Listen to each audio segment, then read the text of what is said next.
We're making almond tea cakes today, those little bites of heaven that perfectly complement a cozy afternoon tea or coffee break. Be sure to check out this video's description box. A list of ingredients and step-by-step directions have been posted down there for your convenience. To get started, we're going to line our mini muffin pan with mini baking cup liners. I'll put a link to these down below in the video's description box. Most grocery stores should carry these. I know Publix has them, although I'm fairly certain I bought mine from Hobby Lobby. Okay, set that off to the side. Let's make our dough. To a food processor, this one is a 7-cup food processor. We need 2 cups of all-purpose flour, 1 cup of almond flour. This is the brand I'm using.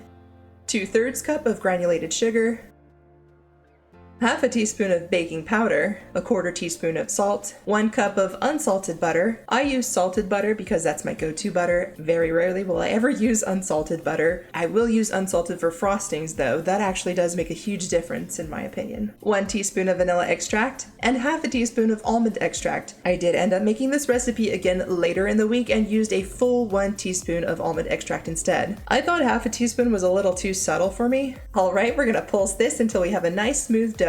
Something like this. It might take 3 to 4 minutes depending on your food processor and how packed it is, but in the end it should look something like this. It looks beautiful and smells great. Okay, we're ready to shape our dough into very small balls. This is a 1.5 tablespoon size scooper. Go smaller if you have a smaller one. I don't. So once I've scooped the dough, I'm going to cut it in half, guesstimate about half, and pinch off a little bit more. The directions for this recipe don't specify just how big the dough balls need to be, so I did a lot of trial and error on my end until I got it just right. This is about the size you want yours to be. If the dough balls are too big, they'll likely puff up over the liners, probably stick to the pan, and more than likely break off when you try to remove them from the baking pan. As long as you make yours look like mine or close to it, you should be fine. Next, we need to make wells for the jam. To do this, grab a 1/4 teaspoon and a small bowl of granulated sugar. Coat the back of your teaspoon in some dough so it's sticky, then dip your 1/4 teaspoon in sugar, coating the back like so. Take your teaspoon and gently press it down into the center of your tea cake. And because we coated the back of the teaspoon, it should release without any issues. You can use flour in place of sugar if you'd rather not use sugar. If you don't use anything, your teaspoon is going to stick to the tea cake. Repeat until each tea cake has a well for its jam. Speaking of jam, this is the one I'm using. As a side note, you do want to use jam and only jam. If you use a jelly or a spread, it'll liquefy and your end product won't look as appealing. Jam is just much more thicker and will hold up during the baking process. You can use a piping bag. I'm going with a sandwich baggie today. Just be sure to snip off enough for the berries to push through. Be generous with your jam. Each tea cake wants to have a heaping amount in the center. If it looks like it's too much, it's probably just the right amount.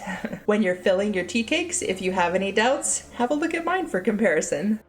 Alright, these look great. Into a preheated oven at 350 degrees for 15 to 18 minutes depending on your oven.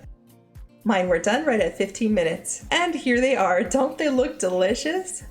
Here, let's take one out and have a closer look at it. Beautiful golden bottom, lovely color. Reminds me of a combination of thumbprint cookies and shortbread butter cookies, but leaning more towards the cakey side of things, if that makes sense. Once your tea cakes are cool enough to remove from the pan, let them cool completely on a cooling rack before packaging them up. While those are cooling, we're gonna stick this peach cobbler flavor in the oven. This recipe makes over 50 tea cakes. Perfect for sharing at the office, easy enough to make for a wedding or tea party or your local church gathering. Just be sure to dust your tea cakes with a little bit of powdered sugar as a finishing touch.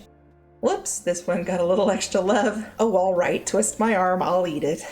And there you have it, delicious little tea cakes. Here's an ingredients list.